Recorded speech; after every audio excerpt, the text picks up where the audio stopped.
La fatalité existe que pour ceux qui ont décidé de tourner le dos à l'espoir, l'espoir d'une vie et même jusqu'à l'éternité, s'appelle Jésus-Christ de Nazareth, ladies and gentlemen. Bienvenue en exclusivité mondiale de GGM House, évangéliser autrement. Vous êtes sur notre chaîne YouTube, Yannick et Graziella Piken. Bienvenue en direct. Ce soir est un grand soir selon l'heure à laquelle vous nous suivez. Nous aurons l'occasion, par l'aide du Saint-Esprit, de vous emmener à bon port au travers d'un sujet exceptionnel que nous aurons l'occasion d'aborder ce soir. Mais avant, détendons-nous avec ceci.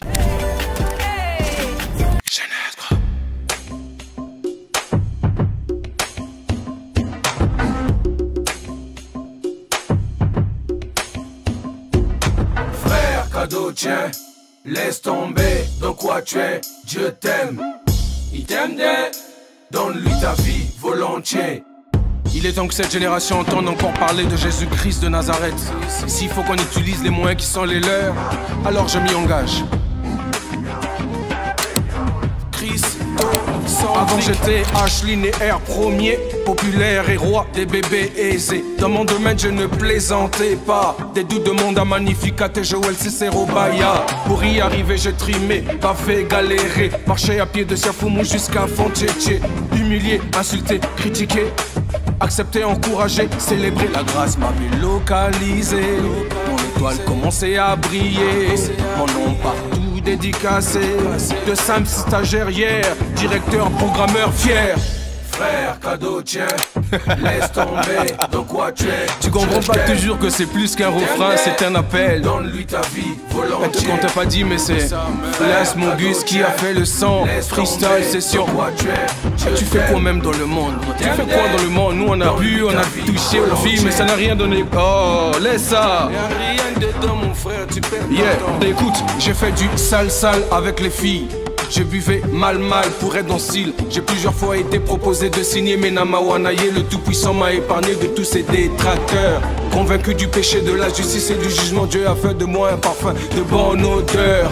J'étais chrétien à mi-temps, ma vie c'était pardon Seigneur tout le temps. Tu fais quoi là-bas? Y'a rien là-bas. Tu fais quoi là-bas? Pense à ton au-delà. Ce soir, nous avons reçu une note vocale de quelqu'un qui habite l'Afrique du Sud et qui est allé aux États-Unis pour un stage. Et dans sa question, il voulait avoir des réponses et nous avons jugé ensemble avec la grande team Jeunesse Group Ministries, surtout la logistique de chez les Piken et Associés, que nous serons obligés dans cette émission de vous partager ce qu'il a souhaité avoir comme réponse par rapport à ses préoccupations. Écoutons ensemble cette note vocale. Ok, d'accord, mon grand, il n'y a pas de problème. Merci beaucoup. Sûrement, voilà, j'aurais besoin de votre coaching parce que les petits ne peuvent que réussir en imitant ceux qui ont réussi. Comme on le dit souvent que l'expérience des anciens est une lampe pour les jeunes. Et voilà quoi, j'aurais vraiment besoin de votre assistance, surtout en termes de coaching, conseil, parce que après le mariage c'est une autre vie qui commence, hein. C'est un peu ça.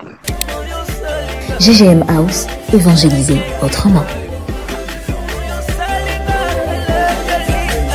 J'ai beaucoup aimé sa phrase, il dit ce qui suit: l'expérience des anciens est une lampe pour les jeunes. Et ce soir encore, nous allons aider ensemble à transmettre ce que le Saint-Esprit dépose dans notre esprit, suivi de notre petite expérience de la vie chrétienne que nous avons débutée par la grâce de Dieu.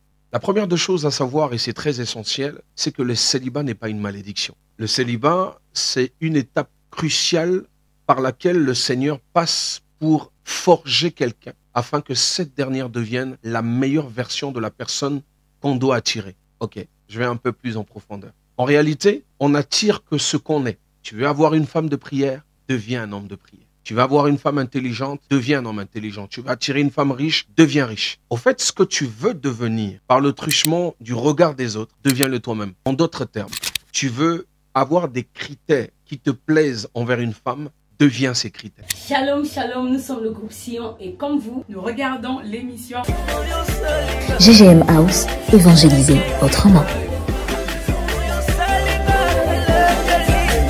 avec l'adorateur Yannick. Que Dieu vous bénisse. La grandeur d'un homme s'exprime par sa modestie. Ce soir, modestement et par l'aide du Saint-Esprit, nous aurons l'occasion de vous octroyer quelques conseils sur le mariage, vous l'avez compris, mais surtout l'étape avant le mariage. J'ai, par la grâce de Dieu, le 19 novembre, 3 ans. Et je pense que si je peux en parler, c'est avec ma petite expérience, mais surtout, avant tout ce que le Seigneur me déposera dans mon esprit, j'aurai l'occasion d'en parler pour votre bien. GGM House, évangéliser autrement.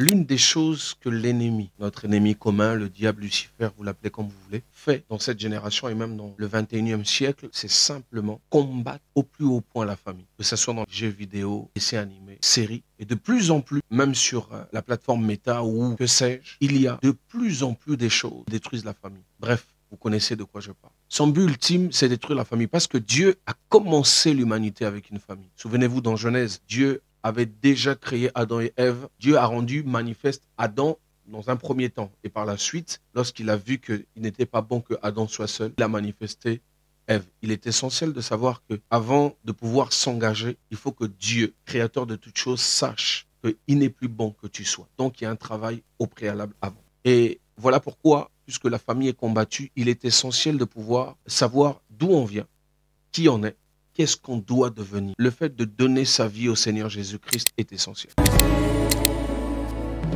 Tu peux repartir. Tu peux naître de nouveau. Tu peux tout recommencer. Nous sommes dans la saison d'un nouveau commencement, d'un nouveau départ. Et si tu ne connais pas Jésus encore, je ne te parle pas de prier, je te parle de connaître Jésus, d'avoir donné ta vie à Jésus.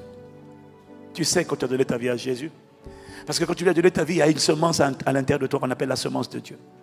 Il y a une présence en toi qu'on appelle le Saint-Esprit. Ça ne veut pas dire que tu es parfait, mais tu as juste un désir ardent de connaître Dieu. Il y a une capacité qui te donne de marcher avec lui, si tu lui fais confiance. Jésus veut rentrer dans ta vie. Veux-tu prendre des vêtements? Prendre des vêtements du grand frère. Prendre sa vie et te débarrasser de ta vie. Parce que dans ta vie, si tu n'as pas Jésus-Christ, la Bible dit que le salaire du péché, c'est la mort. Veux-tu donner ta vie à Jésus? Ce n'est pas une religion, c'est une relation. Ça commence aujourd'hui et ça finira dans l'éternité. Pour moi, je considère qu'il n'y a rien de plus glorieux. Tu vois, ça c'est nous, c'est pas moi, c'est nous ici que tu vois, qui avons donné notre vie à Jésus. Donner ta vie à Jésus ne garantit pas qu'il n'y aura pas de combat. Ça ne garantit pas qu'il n'y aura pas d'épreuve. Non. Mais ça te donne juste une certitude. Que le jour où tu fermeras les yeux définitivement sur la terre, tu les ouvriras dans l'éternité, dans la présence de Dieu. Pas dans le néant, pas en enfer. Il n'y a rien de plus glorieux que de savoir, pas à cause de tes mérites, pas à cause de ta bonne conduite, juste parce que Dieu le Père, quand tu as accepté Jésus, il t'a accepté, il t'a grillé, il t'a mis de côté, il t'a caché. Et il n'y a rien de plus glorieux que de donner sa vie à Jésus. Tu n'auras pas toutes les réponses, mais tu pourras commencer une nouvelle vie. Veux-tu donner ta vie à Jésus ce matin? Alors que les têtes sont inclinées maintenant, alors que je demande d'incliner les têtes par respect pour la présence de Dieu, je vais t'inviter à faire une prière simple par laquelle tu vas dire: Seigneur Jésus, vraiment viens dans ma vie. Répète-toi de l'anecdote du grand frère et du petit frère. Veux-tu prendre son vêtement et lui donner ton vêtement, te condamner à mort? Veux-tu prendre son vêtement? Si c'est ton cas, alors fais cette prière avec un cœur sincère. Dis avec moi: Seigneur Jésus, oh, je te demande pardon. Pardon pour mes péchés. Viens dans ma vie. Change-moi. Réécris mon histoire. Fais de moi la personne que tu veux que je sois. Je prends ton vêtement. Je me débarrasse de mon vêtement. De péché, de maladie, d'oppression, de sorcellerie, de tourment, de dépression, d'échec. Je renonce à mon vêtement. Je te le donne. Je prends ton vêtement de guérison, de délivrance, de santé, de paix, de joie, d'amour. J'accepte ton vêtement, ta vie vit en moi. Merci Jésus. Je crois qu'à partir de cette prière, tu es venu en moi et que je suis désormais une nouvelle création. Au nom de Jésus. Amen.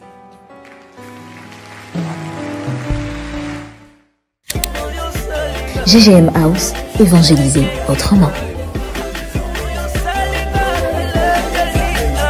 On parle de qu'est-ce qu'on doit devenir. Il est essentiel que toutes les personnes qui naissent sans avoir rencontré le Créateur ont en eux la nature adamique. Impossible de faire les choses convenablement. Puisque la famille est combattue, on sait que quand Dieu a décidé de racheter l'humanité pour la première fois, il est aussi passé par une famille, Noé. Nous savons ce qui s'est passé. Par la suite, pour réconcilier l'homme avec lui-même, il a pris la forme humaine, donc Jésus-Christ de Nazareth. Il est aussi passé par une famille, c'est-à-dire Joseph et Marie. Donc il est essentiel de déjà se réconcilier avec le Père pour pouvoir terminer où on va. Parce qu'on vient des familles là où il y a des liens qui ont conditionné de façon inconsciente ou consciente la personne que nous sommes devenus. Par le divorce des papas et mamans, la mort des papas et mamans, la maltraitance des oncles, des neveux, des nièces, dans quel cadre vous avez eu l'occasion de grandir. Mais toutes ces choses, bonnes ou mauvaises, ont conditionné la personne que vous êtes devenu aujourd'hui. Et la seule façon de pouvoir être la meilleure version de soi, c'est rencontrer la source, Jésus-Christ de Nazareth. Une fois que c'est fait, à partir de ce moment-là, il peut avoir maintenant transformation. Il faut savoir une chose essentielle, lorsqu'on donne même sa vie au Seigneur Jésus-Christ, tout dépend de ton implication. Parce qu'il peut avoir que quelqu'un a donné sa vie au Seigneur, il y a de cela 3 mois, mais cette personne porte plus de fruits que la personne qui a donné sa vie au Seigneur, il y a de cela 16 ans. Dieu a sa part, mais l'homme aussi a sa part. Il y a un combat perpétuel entre le vieil homme et la personne qu'on doit devenir en Christ. Et il est essentiel de faire sa part dans le jeûne, dans la prière, dans la méditation et l'obéissance à la parole de Dieu. Et surtout, avant tout, décider de façon intentionnelle de vivre par l'Esprit. Écoutez, la Bible dit, il n'y a que ceux qui sont conduits par l'Esprit du Seigneur qui sont appelés fils. En d'autres termes, notre certification d'être fils ou fille de Dieu ne dépend que d'une chose, la dépendance à l'Esprit du Seigneur. Parce que si on est conduit par les émotions, c'est toujours la chair. Or, ce n'est ni par force ni par puissance, c'est par l'Esprit. Donc, il faut dépendre de l'Esprit. Et pour dépendre de l'Esprit, il faut avoir la connaissance de la parole de Dieu. Et connaître Dieu, ça passe par des étapes cruciales. D'abord, accepter Jésus. Deuxième de choses, se laisser conduire par l'Esprit du Seigneur pour une bonne église. Et la troisième de choses, décider de marcher. Et cette marche optimale est semée d'embûches. J'aime à le dire, le Seigneur est clair dans son contraste dialagmatique avec nous. Il dit que celui qui veut me suivre renonce à lui-même, porte sa croix et me suit. Donc c'est essentiel de pouvoir connaître ces choses avant d'avancer.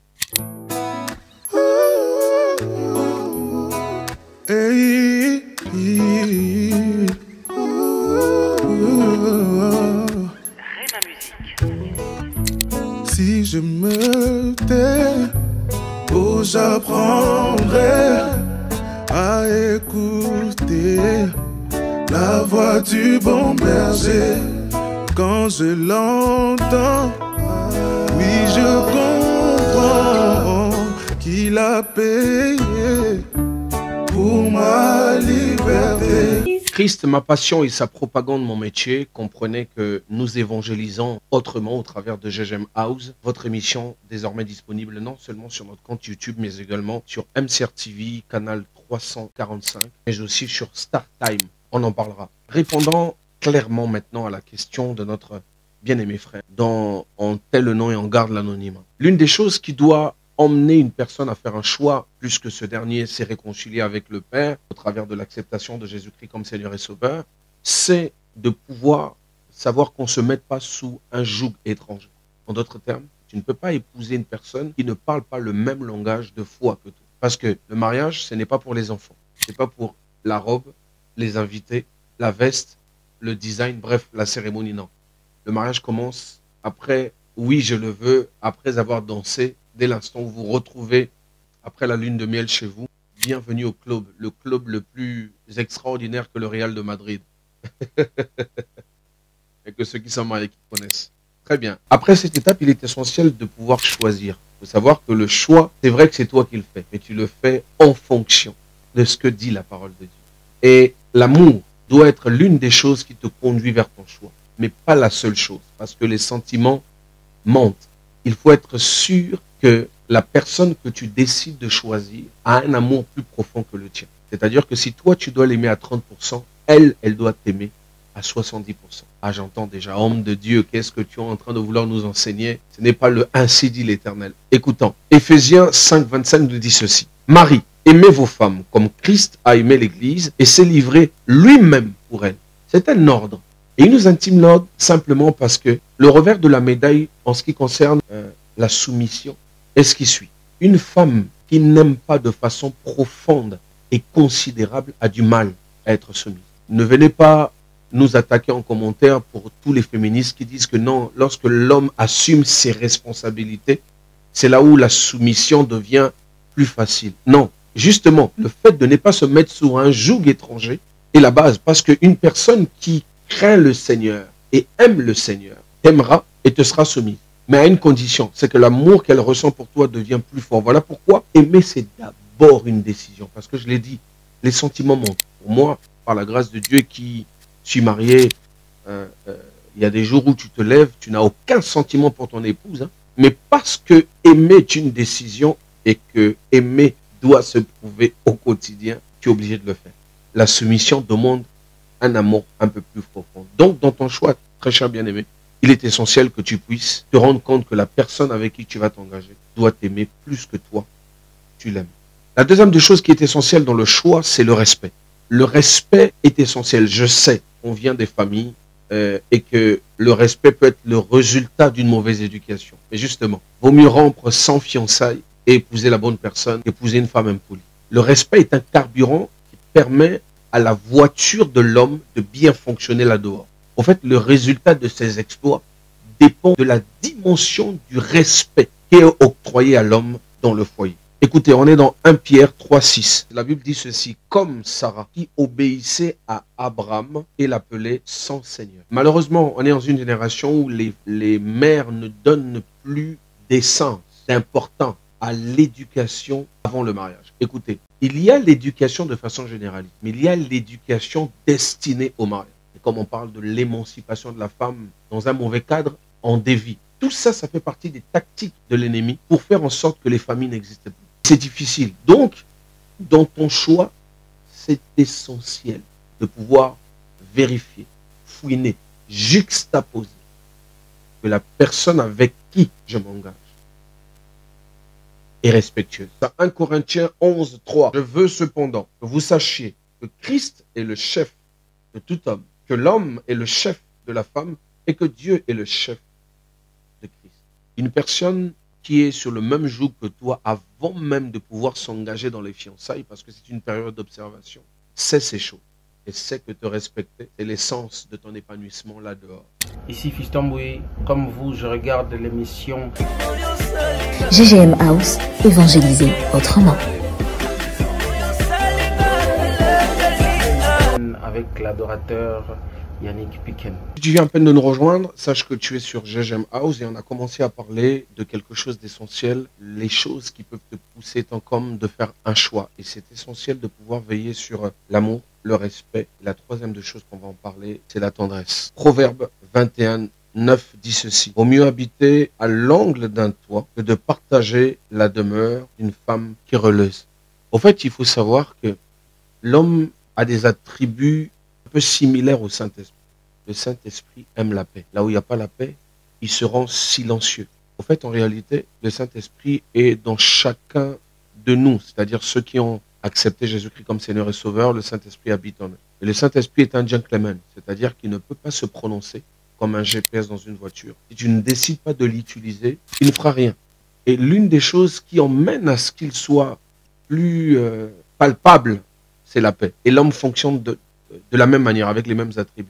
La paix. Écoutez, une remarque peut être faite avec la manière et la tendresse. La manière, la tendresse et le bon moment. Et si déjà dans les fiançailles, tu remarques que ça ne va pas, tu dois réfléchir. Écoute, le choix le plus crucial d'un être humain, surtout d'un homme, c'est le choix de la personne avec qui cet homme-là doit faire route. Parce que son avenir et son devenir en dépendent. J'aime à le dire, la femme est la vraie qui connaît son essence, peut prendre un pouce-pousseur pour le faire devenir un milliardaire.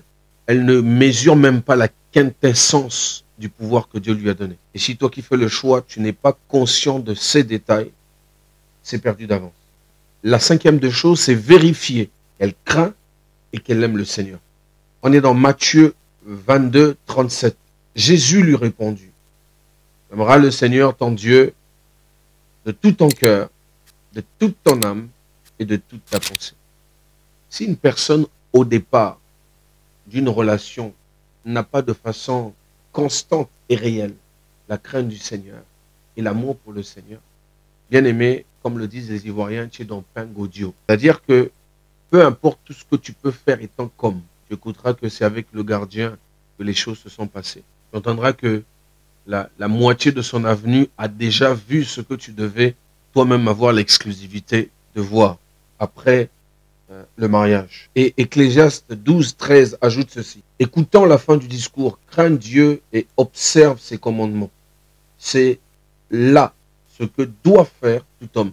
Le tout homme ici, c'est un H en minuscule, c'est-à-dire c'est de façon individuelle que les choses doivent être faites. Vous savez, il est essentiel de pouvoir aimer Dieu et de le craindre. Et surtout veiller à ce que la personne avec qui on s'engage ait cet amour-là de façon authentique. En fait, elle doit aimer Dieu plus que vous. Pourquoi? Parce que c'est dans la crainte que la beauté intérieure valorise la beauté extérieure. La sixième des choses, et c'est essentiel d'ailleurs, c'est que la personne avec qui tu t'engages doit avoir les pieds sur terre.